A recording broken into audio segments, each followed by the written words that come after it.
Hello, good evening. This is Larissa Hunter, the owner and operator of the Three Little Sisters. We are an independent publisher that focuses on titles from around the globe. We have specialized in rare and unique titles for about 5 years now, and are responsible for some of Maria Kilvehog's books, such as The Seed of Yggdrasil, Trickster and the Thunder God, The Poetic Edda, 6 cosmological poems, Blade Horner 1 through 4, and her newest book coming out next spring on the goddess Idun. Tonight I'm going to be reading you a section of a book called Moriafell that was written by myself and my partner Sarah Strickland. Moriafell is the story of basically 2 kids who accidentally get thrown into a world full of gods. So I'm going to be reading from the prelude to the story, where we get to know what's really kind of going on. They say sometimes the beginning of things is often in a place you would rather not know existed. Foreseeing the creation of a thing can make it lose its mystery somewhat. And that makes life rather dull, doesn't it? But this beginning is one that you need to understand. For understanding this one thing is to know that a book is not just an object jammed full of pages, but a living object as real as you or me. It began, of course, as everything does, at night. If you don't believe me when I say that all stories start at night, I can't help to convince you, but since I was there, I should know. There was also on that night a dragon who had just gotten a lollipop and was skipping down the road innocently while pondering the wonder of life.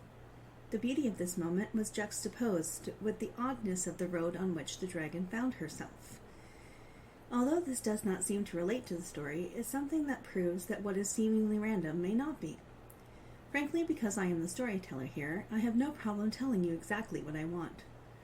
On this night, of all nights, a dragon, a lollipop, and 3 sisters cross paths in a slightly unfortunate, but mostly fortunate crossroad. The unfortunate part is that the crossroad crossed in such a way that the dragon can scarcely have time to leap out of the path of the 3 sisters.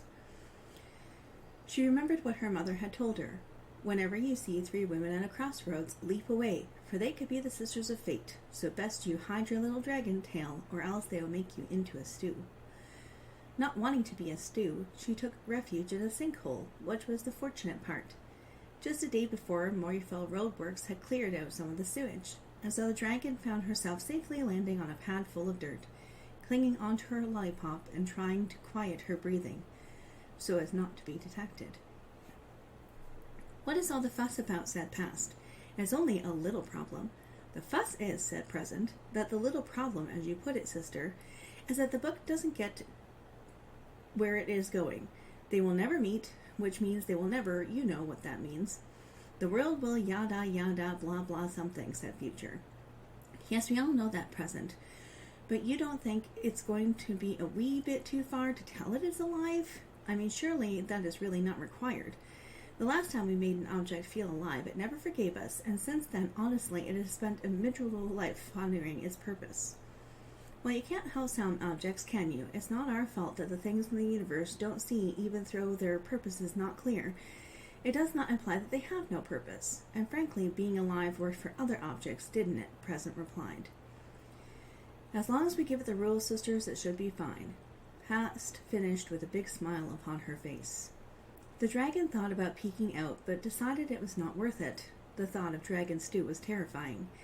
She could picture herself floating next to olives, and the sheer idea of it gave her dragon bumps. Back on the road, the 3 sisters wandered off to their house, and the dragon, ensuring the roadway was clear, followed cautiously behind, now curious to discover what they were up to. She might not have been brave, but now she had to know. She mastered whatever courage she had, got up out of the sinkhole with her lollipop in tow, and crept up to the window of the little house. Inside the house there were liquids bubbling from all kinds of pots. The smell were less than desirable, and the colors were downright horrid. The 3 sisters put the book on the table, stood around in a circle, and began to lecture it. "Now, book," said Present, "it is time for you to leave home, and to find them, wherever they may be." "Oh, for goodness sake," said Future, "it's a book. Why are you 2 being so emotional about this?" Future looked at her sisters with an unsympathetic glare as the 2 others wiped the tears off their faces. "I can't help it," said Past. It's been here for so long, it's like our very own child going off to kindergarten for the first time. Yes, sniffed Present. I can't help feeling emotional over this little one. For some reason, this little book has been so important to me. Future rolled her eyes. However, some small part of her began to pick up the sadness in the room. But she comported herself quickly. All right, you ninnies, let's get ourselves together and get this done. The three sisters looked at each other and began to give the book a list of rules. Past. You must never let them know that you are alive. Present. You must always capture what you see. Future. You must always keep close watch over the readers. Past. Remember to wash your covers daily. Present. Brush your bindings regularly. And future. For Ratatat's sake, don't get caught. The three little sisters lifted their hands, waved them around, uttered some words, and tossed magical dust over the book. The book grew a face and looked at the three sisters, smiled the biggest smile, and simply sat there staring at them with the dorkiest expression that existed. He waited for them to continue while he began to think about life and the meaning of the universe, while pondering what popcorn mixed with pickles would taste like. Suddenly the sisters said the one thing he was afraid of. And be good, the three sisters yelled in unison. The book smiled and winked and looked as if he agreed with them. But there in the back of his mind he was thinking, what they don't know won't hurt them. Some books have a mind of their own, you know. At least this one did. The mind that he had was of two natures. One was obedient and wanted to listen to the rules, and the other was exploring the nature of the color orange, and the meaning of the word sandwich, and not nearly as interested in the right thing. Now then, said Present, go off and find them, little book, and remember the rules. Yes, little book, remember all that we taught you, finished Past, wiping the tears from her eyes. Oh, brother, said Future. Two sisters wiped their tears from their eyes, while the other just wondered how these two were even related to her. Future grabbed up the book, opened the window, and uttered another set of words, which sent the book on its way in a puff of smoke and a trail of magic dust. And after this, I am sorry to say, we do not know where he ended up. Somewhere out there is a book on a shelf, capturing a story of his own, determining what fits in it and what does not. Within his pages, the images find themselves formed as if chosen, as if painted by a brush, others created by a computer. He will see the world as he chooses to, through his very own eye. One cannot be sure where the book is, but perhaps he is in a dusty room or a library. Perhaps it is the book in your hands right now. Perhaps he has found his way to you. And perhaps you will remember the gift of a story and its reader united at last. And so our story begins.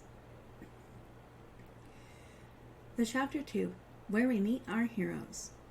Normally, one tale such as this would start with Once Upon a Time. But since this is not a normal story, not even one entirely based on truth, for some of these events may be at least somewhat true. It's in fact likely all of them are true, but there will be many people who never believe. As the narrator of this story, I can tell you accordingly to my own mind that the tale shows one of the greatest friendships I've ever had the privilege to witness. The adventure takes place in the home of our intrepid adventurers. In fact, it begins in two homes. The first home being of Torben Ashcroft, and the second home was of Dagny Hagen. Both lived in a remote village where the two had been very close. This story does not begin with a happy moment. Sometimes stories begin with the slamming of car doors and the ringing of doorbells, by which separate events alone would change the lives of two children. The snow had just fallen. It had laid upon the ground, waiting to form itself into a ball, and then into a snow creature. In fact, the snow wished and hoped at any minute it would be used for such purpose. You would have to understand how close the two families of our two main characters were. To do that, you would also have to understand that Dagny and Torben were meant to be friends, even before they met. As if in this universe there was a moment in which friendship was predetermined. Ever met someone you immediately felt was your best friend, maybe even a lost sibling? This is what that feeling was. With that, let me tell you how these two kids became the fine adults I know today. The story of Dagny. Dagny Hagen was born with adventure in her blood. She was always looking for the next great thrill, and this scared her parents a little, because she would often wander off without a word. She always returned, though, and always a fantastic tale of grand adventure. It was during one of those wanderings she had an encounter with a suspicious-looking, helpful character named One-Eyed Phil. One-Eyed Phil invited Dagny in for tea and cookies. Normally one should think twice about going into a stranger's house, but that one is not Dagny, and besides, the fear of strangers is something that was foreign to her. It would not seem odd to her to enter the home of someone she did not know. Strangers were nothing to worry about in her town. Besides, this stranger seemed oddly familiar, and it was the only house around for miles. Besides, Dad really wanted to get a ride home so that she didn't have to walk there in the sudden rain. Not that she couldn't walk in the rain, but she had forgotten to bring her rain boots with her. In any case, her mind told her that there was something about this house that she wanted to explore. One-Eyed Phil was a tall man who wore a fisherman's sweater from Icelandic wool. He had thick blue jeans and work boots.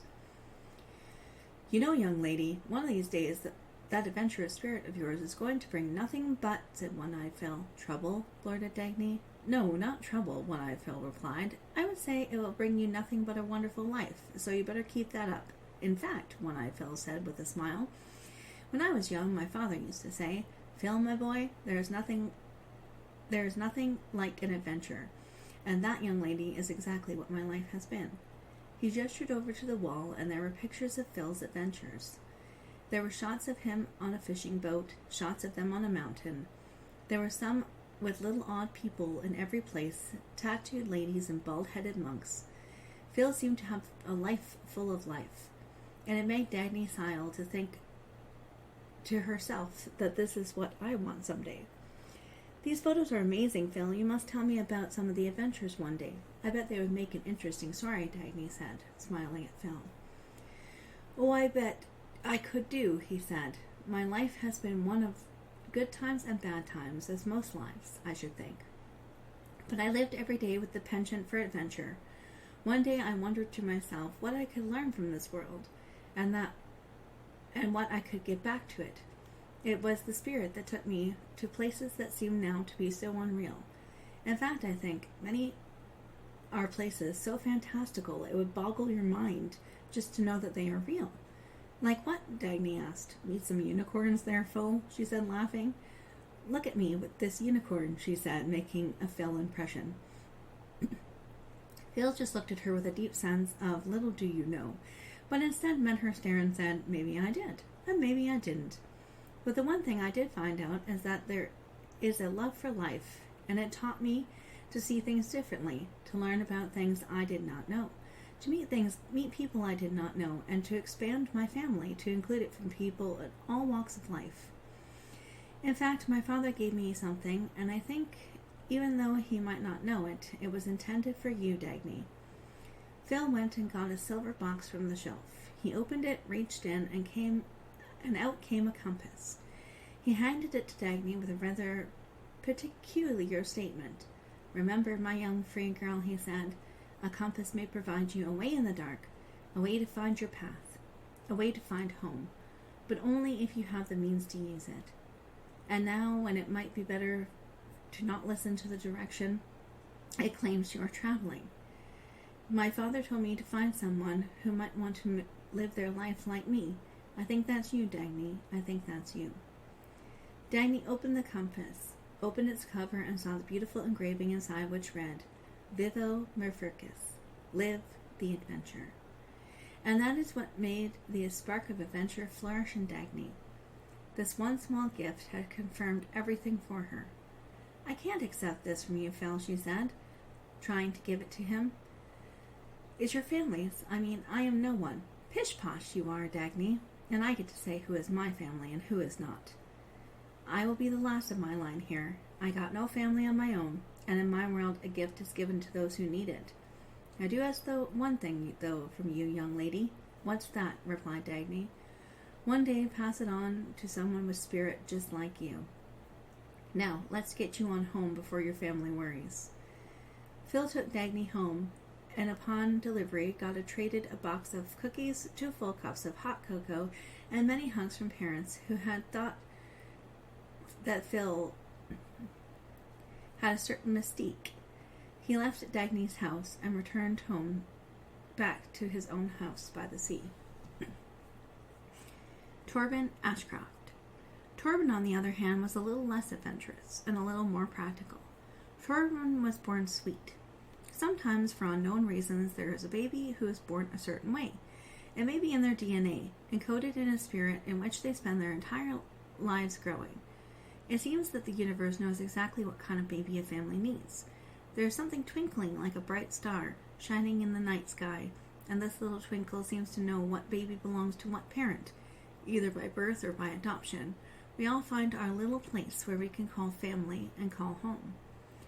Torben's spirit seemed to come from a place that was way more connected to the earth than Dagny's. He loved the feeling of the land around him.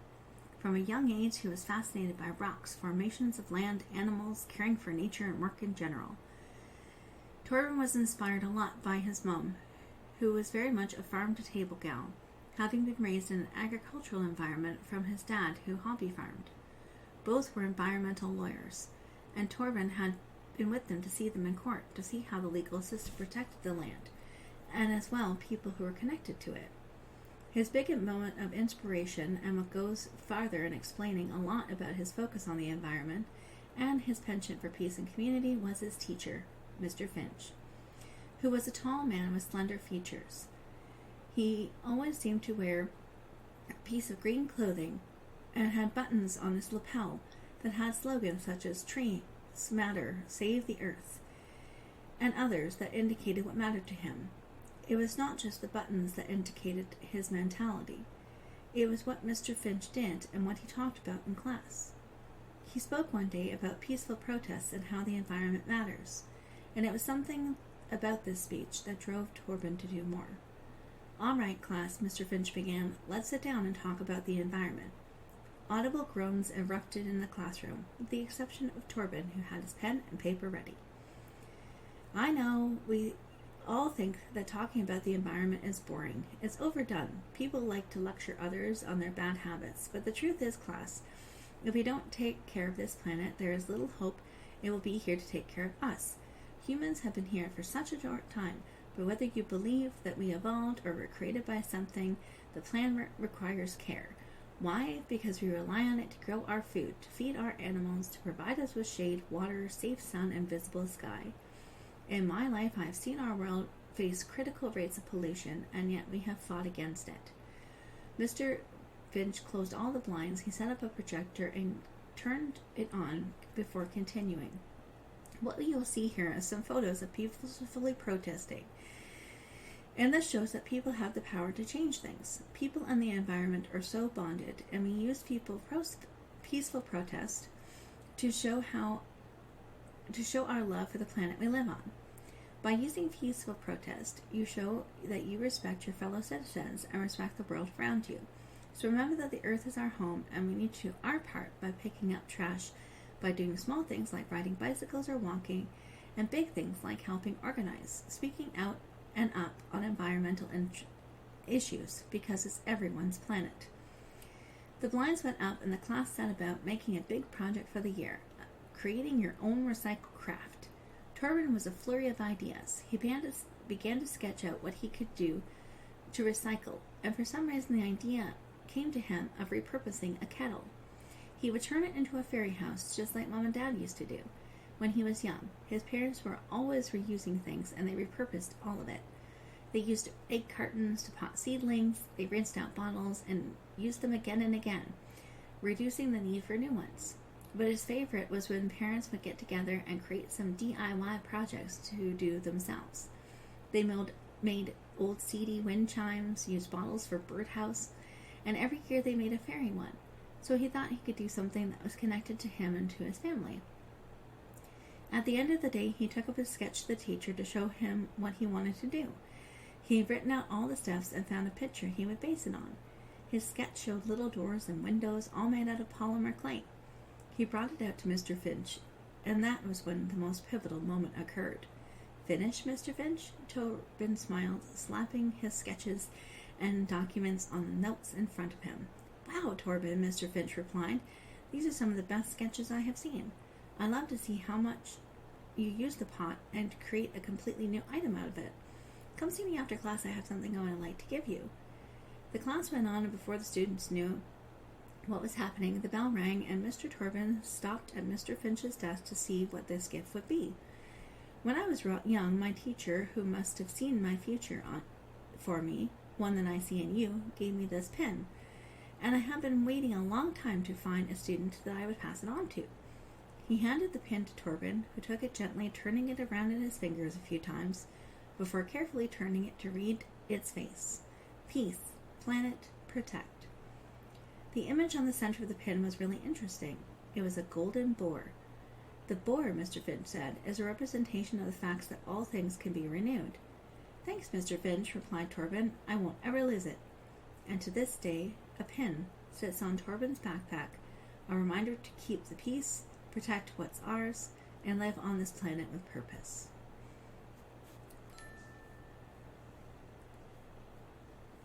The last section I'm going to read to you tonight is introducing our final character, Toad. A short man was wandering around the fireplace. In one hand he held a fat chunk of ham, and in the other was shaking one of the Yule gifts that Torvin had put under the tree. He stopped in front of the fireplace and looked closely at the inscription on the mantel. He frumped and looked at both of his hands, not quite sure what to put down, the gift or the food. He finally settled on the gift and began wiping at the inscriptions, gathering handfuls of ash and soot to rub on the mantel. Dagny chuckled as she watched him smear the ash, because he only succeeded in smearing it all over his hands and arms. Before long he was covered in greasy ash, and the inscription on the mantel was still readable. She stomped across the floor and peered into the startled eyes of the little man. He was dressed in what some circles might be called grunge. His outfit was patched in places, with pieces of loosely connected fabric. His shoes were covered in mud and soot, probably something else, and he smelled like old cheese and dog farts. "Who are you, and what are you doing here?" she asked, trying her best to look scary. "Who am I?" he replied. "Who are you?" But Dagny just stood there, staring at him, until he sighed and gave in. "Fine it. Have it your way, then. Name's Toad." "Toad?" Torvin's nose wrinkled up at such a horrible name. "What on earth?" "Thanks for the grub, by the way. Been a while since I've had some good eating like this." He smiled and started rubbing his inscription on his mantle with his sleeve. "So, you kids sleep at night, or no?" The kids looked at each other and smirked.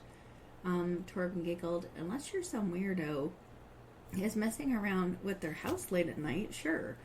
Right, Toad said sagely. "Took me a few minutes for him to catch his breath, and he gasped, 'Hey, wait a minute.'"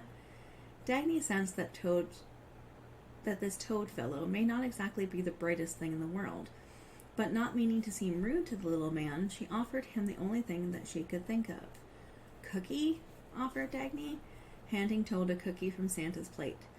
"I don't mind if I do," he chuckled, and accepted the cookie, eating it loudly and not paying any attention that half of it never made it into his mouth. He wiped his mouth with the back of his dirty sleeve and smiled a lopsided grin. Cookie crumbs seemed to envelop Toad's beard. He started to appear more like a frosted sugar cookie than whatever it was. At this point, Dagny was happy her parents taught her to eat with her mouth closed. Torvin was fascinated with Toad. He looked at him almost with scientific curiosity. He was making a list of questions. At some point, his inner voice spilled out into his outer voice. "So what exactly are you?" Torvin blurted. "I am what humans would call a house elf," he replied, proudly puffing out his chest slightly. "A what?" Dagny studied the small man, confused. "A house elf," he repeated slowly. He shook his head in frustration when her look of confusion didn't go away. "Oh, for Pete's sake, a house elf is the caretaker of the land, those who live on it. We, he stammered, make sure everything is ordered and working properly." He looked at Torvin and Dagny, absently brushing cookie crumbs from his beard into the floor.